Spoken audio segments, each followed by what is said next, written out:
James Island County Park has been lighting up our holiday season since 1990, and this year is no different. Here to share all the details about this year's Holiday Festival of Lights is Sarah Reynolds, Public Information Coordinator for Charleston County Parks. Sarah, great to have you here with us today. Thank you so much. So this festival, it's a low country tradition, right? Yes, but absolutely. For some who may not be familiar, give us a little background about what we can expect. Yeah, so the Holiday Festival of Lights, if you haven't been before, it takes place at James Island County Park. And the main draw of the festival is the 3-mile drive through the park, which features over 750 light displays. The majority of those were actually created by our very talented staff at the park. Oh, really? Yes, and there's an estimated 2 million lights on the drive.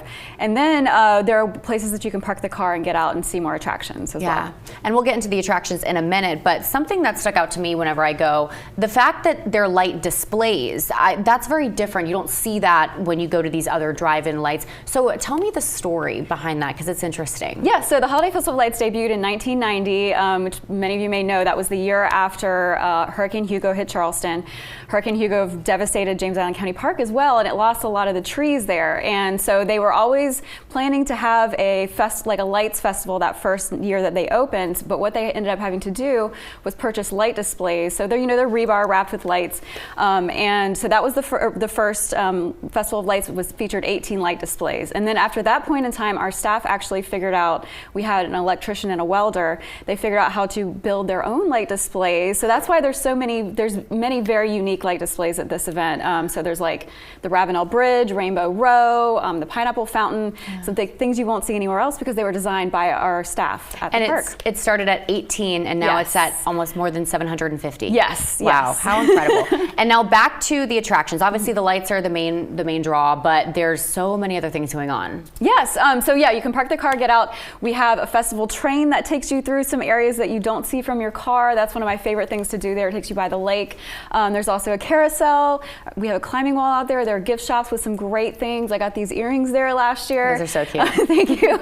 And so there's really a lot more to see. And of course, Santa is there every night also through December 23rd. So you can take pictures with him and share your holiday wishes. So there's really a lot more to do. And Santa's going to be busy, so he's going to have to go back to the North Pole on the 23rd. But the lights it's until December 31st, right? Yes. Okay, yes. And what are the hours? It's every night from 5:30 to 10 p.m. So even on Christmas Eve, Christmas, New Year's Eve will be open. Yeah. How fun. Yeah. And is there anything new this year that we need to know about? One thing I did want to mention, the ticketing is a little different.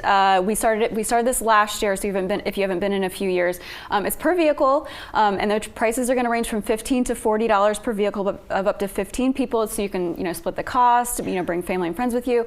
But depending on which day that you go, it's like tiered pricing, so you might pay a different admission rate if you go on one day versus another. So definitely check out our calendar, our website for a calendar with those dates.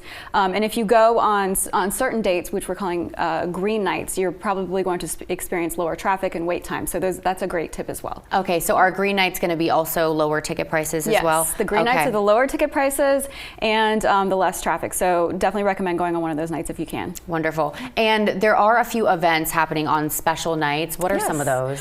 So we have some live entertainment like carolers and some school groups, like Mrs. Claus comes out and reads stories on certain nights.